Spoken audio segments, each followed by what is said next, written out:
Well, a number of years ago, I was driving away from my home church, Unity of Fairfax, after a Sunday service, and in the car with me was my son, Josh. He was a little boy then, he must have been around 5 years old, and he looks up to me and he says, "Dad, I know all about God." I said, "You do, Josh? Well, tell me about it." He said, "Oh, sure, Dad. First off, God is good, and God's all over the place. And the next thing, Dad, do you know that there is a hunk of God in everybody? There's even a hunk of God in David, his kid brother. And what we think is really important. And Dad, God wants us to talk to him, and he wants us to listen. That's called prayer and medication." And Dad, it's not enough that we know this stuff. We really got to do it. And I'm sitting there beaming and thinking, wow. My son is 5 years old, and he already knows the 5 basic principles of unity. And then little Josh looks up and he says to me, "So you see, Dad, I really do know all about God. And Dad, since I know all about God, we don't have to go to church anymore." Because I tell you, Dad, church is really boring. Well, hopefully what I'm going to talk to you about today, you won't find boring. I'd like to talk to you about the changes that are taking place in economic thought and the impact which I believe this will have and is having on theology, metaphysics, and specifically unity. Now, I can hear some of you saying, "Rick, let me break this to you gently. People come to church to hear about God, spirituality, love, forgiveness. They don't tend to come to church to hear about economics." And that reminds me of something my 11-year-old daughter, Rachel, I recently overheard her saying, and many of you have gotten to know Rachel. Rachel was saying to a friend, "My dad, he knows all about economics and mathematics. When it comes to religion and spirituality, not that much." Before my nose got out of joint, I remembered something that happened to Billy Joel. He was in Manhattan walking down Fifth Avenue with his teenage daughter, and it was a beautiful day. And Billy Joel starts singing, and his teenage daughter turns to Billy Joel and says, "Dad, will you please stop singing? You're embarrassing me." The professor in me wants to give you an assignment. So go home, go to Google, and you know, of course, what it means to be Googleized. To be Googleized means that you've been on Google for 45 minutes and you forgot what it was you went on to Google to look up in the first place. Go to Google or go to Gateway Bible and look up how many times Jesus talked about love, forgiveness, compassion. Then I want you to look up how many times Jesus spoke about money, finances, things that are economic-y. Now, let me help you with the assignment. You will find that he said more things about love and compassion and stuff like that. But it will amaze you by not that much more than what he said about business, economics, and economic-y things. I believe that the book of James hit the nail on the head when it says, this is the essence of true religion. And then the book of James goes on to show an outworking of the divine economy and our role in making that outcome a reality. I believe very strongly that the change that is taking place in economic thought will have a profound impact on unity, as big an impact as the change that took place in physics. You know, hardly a week goes by at Unity Institute where somebody doesn't stand up and say, "Oh, that's old line Newtonian thought." I mean, with quantum mechanics, for example, Reverend Donna Johnson, the president and CEO of Unity Worldwide Ministries, spoke here a number of months ago. And she made a statement. She said she felt that Jesus was a quantum kind of guy. And I would agree with that. Reverend Dr. Thomas Shepard spoke here, what was it, 2-3 weeks ago? Dr. Tom is my advisor at Unity Institute. Let me tell you, you don't get through his courses in metaphysics unless you understand the impact that the changes in physics have had on metaphysics and theology and on unity. And I'm saying that a similar process is taking place in economics. Now, let me be clear what I'm saying and what I'm not saying. I'm not saying that you take the average physicist And you're going to find somebody as spiritual as the Dalai Lama. But what I am saying is that the physics of the 19th century was pretty hostile to spirituality. But given quantum mechanics, given field theory, given non-local interactions, and a whole range of other stuff that's happening in physics, you now see a 21st century physics which in many ways is very simpatico with spirituality. Similarly, I am not saying that you take the average economist and you're going to find somebody as spiritual as Deepak Chopra. But what I am saying is that the physics of the 19th century was pretty hostile. The economics of the 19th century was pretty hostile to spirituality. But the change that is taking place in economic thought is aligning economics in many ways to being pretty simpatico with spirituality. And you are going to find a lot of folks who would not have listened to you in the past having changes of mind and willing to listen to what you have to say. So I'm going to have to talk to you a little bit about, give you a taste of what economics was like, remember the dismal science, and then I'd like to give you an example of how this thought is shifting. And the two economists I'm going to be talking about to show you how the thought is shifting, first, and I could talk about more, but given time constraints, I'm going to limit it to two. The first one I'm going to talk about is a guy named Paul Romer. And the next one I'm going to be talking about is a guy named Paul Krugman, the two Pauls. Paul Romer is from Stanford University. Many people call him the economist of the information age. He's the father of the school of thought, which is called the New Theory of Economic Growth. And I believe Paul Romer is going to win the Nobel Prize any year now. Paul Krugman is from Princeton. He's already won the Nobel Prize. He's a leading columnist in the New York Times, and he's known for the new theory of international trade. Now let me give you a flavor sort of traditional economics, the dismal science. And I'm picking just one thought, one concept, but it's a proxy for any range of thoughts and concepts. I'm going to be talking about something called diminishing returns to a factor of resources, diminishing returns. And I can hear some of you saying who had economics 101, oh my God.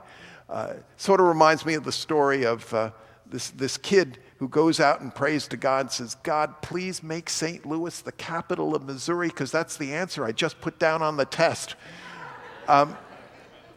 Diminishing returns. Let's say we're in a situation where we have a fixed resource, or a resource which is very hard to change, and we can only change it very slowly. But we have a lot of other resources that we can change rapidly and easily. And this is a situation which we often face.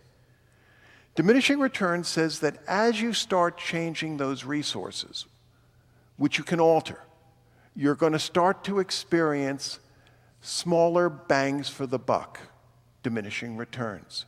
The example that is often given is a field. So let's measure the field in terms of its agricultural productivity. Then we take a bag of fertilizer, we spread the fertilizer on the field. We see that productivity and the yield of the field has gone up. We spread another bag, we spread another bag. We see that yield is going up, but we start to notice something very interesting. It's going up at a decreasing rate. Diminishing returns have set in. We're starting to get smaller bangs for the buck. And if we start sooner or later with so many bags, what we're going to see is yield is actually, we're burning the field out. Actually, yield is going down. And when you take a larger view and you look at the ecology of what's going on, probably diminishing returns set in when you picked up the first bag of fertilizer.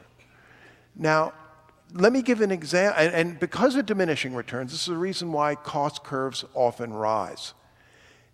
And why we a lot of times in the world of economics appear to face constraints. To quote that noted economist, Mick Jagger, you can't always get what you want. And as an aside, when the Rolling Stones were forming, Mick Jagger actually was a student at the London School of Economics, although I don't think a Nobel Prize is in his future. Let me give a real-world example about how really diminishing returns and all this have really impacted your life. Last week, Reverend Aaron talked about the impact of microelectronic technology and the wide influence this has had on our life. I mean, the cell phone that you're carrying in your pocket has 4 to 5 times the computer power that was in the entire Apollo capsule that we took to the moon. Now, how is that possible? It's possible because of something called Moore's Law. Moore was the president of Intel, and he predicted that the power of computer chips would double every 24 months. Actually, he proved to be wrong. Computer chips have doubled in power every 18 months. Every 18 months. Now, a lot of folks have said, well, yeah, we're seeing that now, but diminishing returns are going to set in, and these benefits are going to start to slow off, and we're going to start seeing diminishing returns. Now, enter Paul Romer. Paul Romer divides, in his new theory of economic growth, divides the world into 3 basic categories. First, hardware, software, and wetware. Hardware are the machines that go bing, bang, clank. This building would be hardware. Software, anything you can explain in a digital array or matrix, and that's virtually anything these days. Lastly, wetware. What's between your ears? Mind, thought. And then Romer makes a very important observation. He says that everything that economists have said about diminishing returns is absolutely correct in terms of hardware, But we have absolutely no evidence that diminishing returns applies to software and wetware. In other words, when we're in the area of mind, imagination, and thought, we have no evidence that diminishing returns applies to that. In fact, says Romer, it looks like there's evidence, particularly when he's looked at high-tech industries, exactly the opposite is the case, that it looks like increasing returns apply, increasing returns. And when you're in the world of increasing returns, you're in the world of increasing possibilities. Now let's get back to that silicon chip. Diminishing returns. What you're doing is running electrons through a silicon chip. You know, this week at Unity Village Camp, I had the honor of being one of the counselors for the second graders through kindergartners. And one of the activities right on the stage, there was a labyrinth. And believe me, and it was wonderful. And let me say, to get kindergartners through second graders to go through a labyrinth is sort of like getting electrons to go through a silicon chip, only electrons are slower. Now, you would think eventually diminishing returns set in, but here comes Romer about mind idea. Who says that the only thing we can make a chip on is silicon? There must be a better substance. One of the substances that has been looked at, which has far greater properties, is something called germanium arsenide. Now, I don't know about you, every time I hear about germanium arsenide, I think of it must be the murder weapon in an Agatha Christie novel.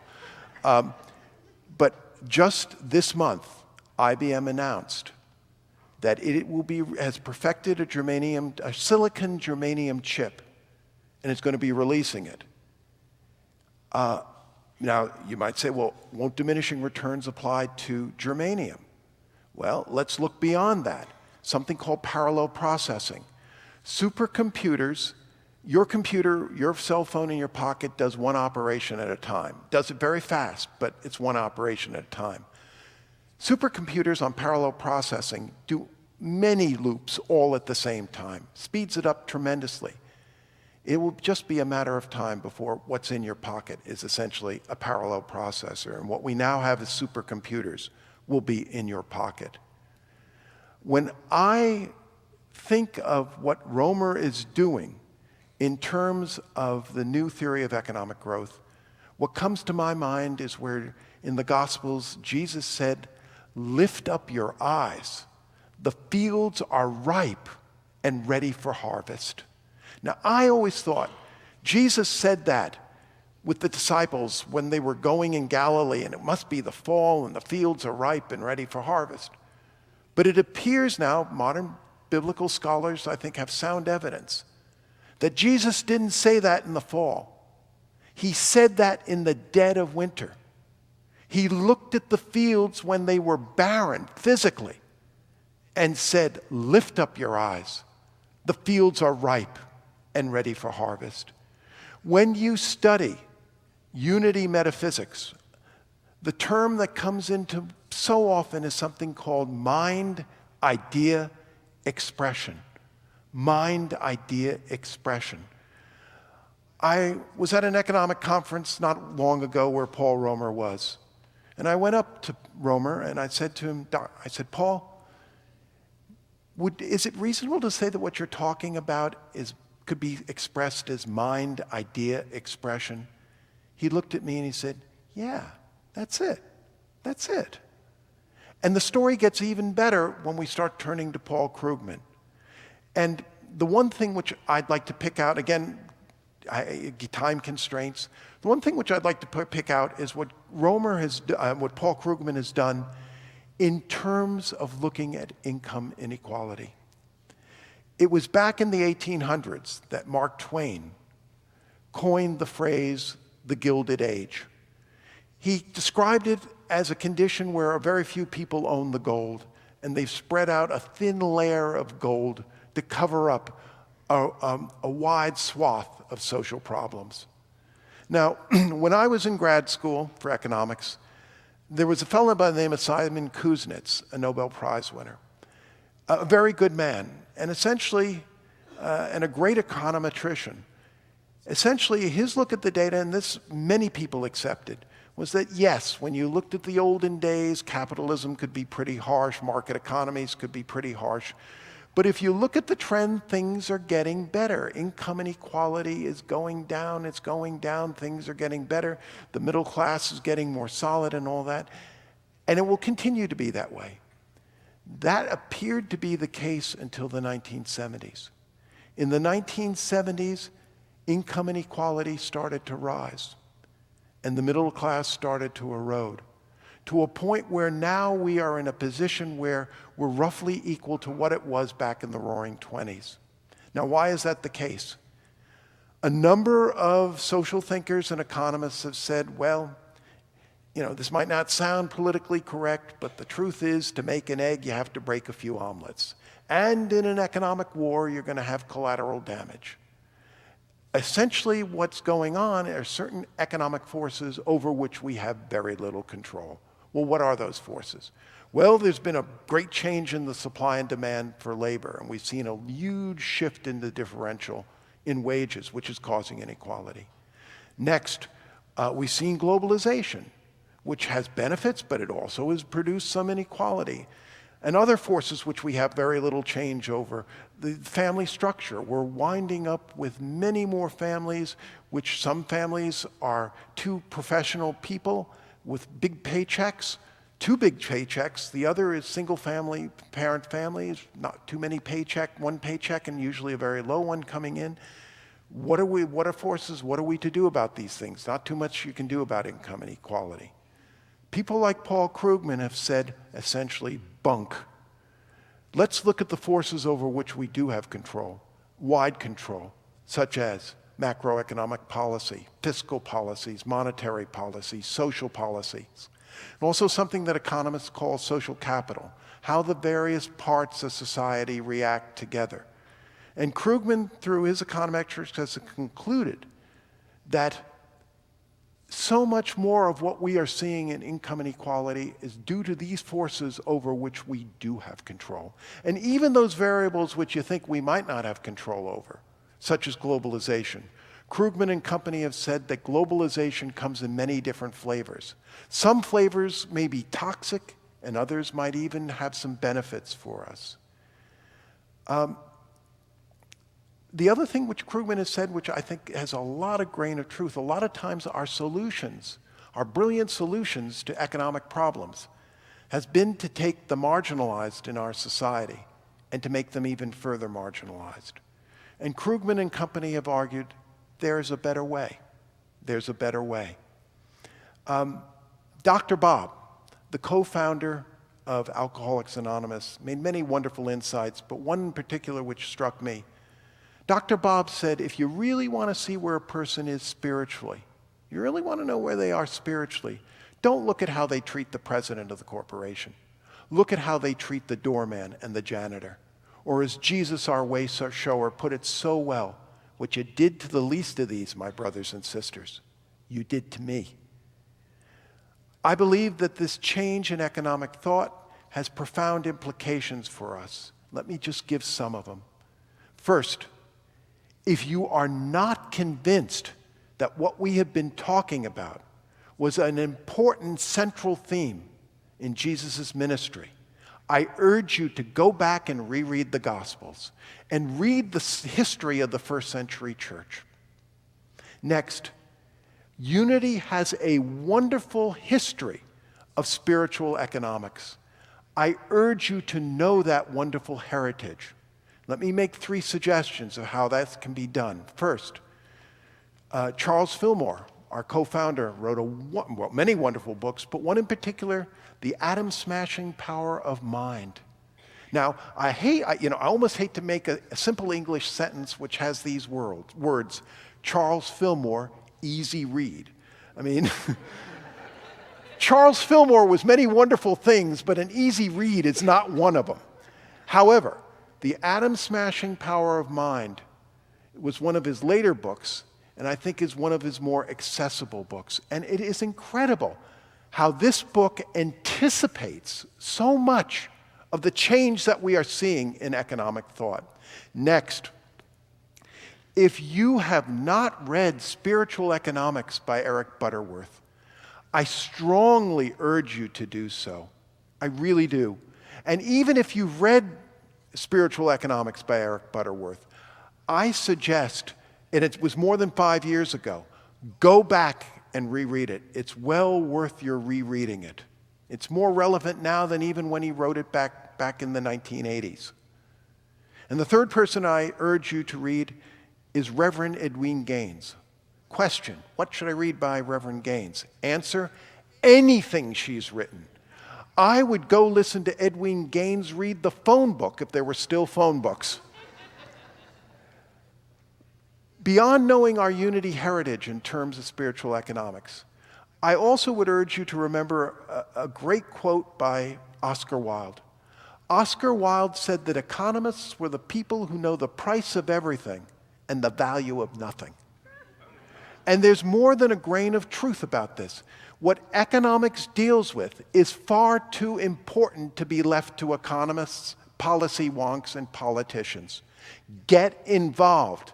Yes, it will stretch your gray matter, but that is a good thing. And perhaps the most important role you can play is being like the little boy and looking up and saying, "The emperor's naked." You know, in development, international development, it used to be the case that the great minds thought that, where we should be investing is in steel mills in the third world, which were producing steel which nobody needed and belching out a ton of pollution, or investing in building roads and bridges which were leading to nowhere. But because groups like World Vision and other faith-based groups were like the little boy and said the emperor's naked, it's now fairly well received and believed even by the wonks, politicians, and economists that some of the greatest benefit-cost ratios in investment in the third world are investments in women and microloans. You can make a difference. Get involved. Read. Know. Stretch the gray matter. Next, this is our Christ candle. A lot of times before I read about or anything dealing with certain economic issues, tax policies, social policies, or anything else like that, the thing I say to myself is, let me measure this by the light of this candle. Let me measure this by the light of this candle. Doesn't mean we'll all reach the same conclusions, but the chances of us reaching a better way are far greater when we measure it by the light of this Christ candle. A friend of mine who's not in the unity movement, I asked him, "How's your minister?" And he said to me, "Oh, he is great on Sunday, but he's missing in action during the rest of the week. Maybe we should put his," and then he looked at me and said, "Maybe we should put his picture on a milk carton." When dealing with these issues, don't put Jesus on a milk carton. Measure it by the light of that candle. Unity's, in terms of the Christ within and prayer and meditation and centering and that, we got that pretty much down as a movement. But when it comes to spiritual social action, these are muscles which are just now flexing. Let's keep flexing them. The drive to build a world that works for all is great. And while the unity movement may not have had a stellar track record or a leadership position during the civil rights era, when it comes to LGBT issues, when it comes to the environment, and so many other things today, the unity movement is getting so much better at that. Let's make sure that we as a movement don't backtrack and work as hard as we can spiritually in spiritual social action to make sure that we do not backtrack in terms of a world that works for all. One of my spiritual mentors is Reverend E.J. Niles. Reverend E.J. is a professor at Unity Institute, and now she's the founder of a wonderful alternative unity ministry called Spiral Pathways. A number of years ago, when a war started, and unfortunately there have been so many wars, I don't even remember which war it was. When the war started, Reverend E.J. looked up and made a startling affirmation. She said, "There has to be a better way. There has to be a better way." At the end of our services, we sing the peace song. Let there be peace on earth, and let it begin with me. A lot of times in my heart, what I say is let there be a better way on earth, and let it begin with me.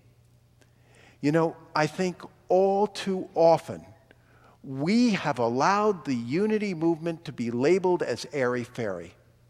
Never forget that unity was founded as and remains practical Christianity.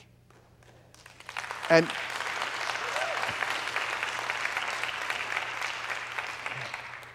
even in the dismal science, a growing number of enlightened thinkers are saying E.J.'s affirmation. There has to be a better way. Thank you, and God bless.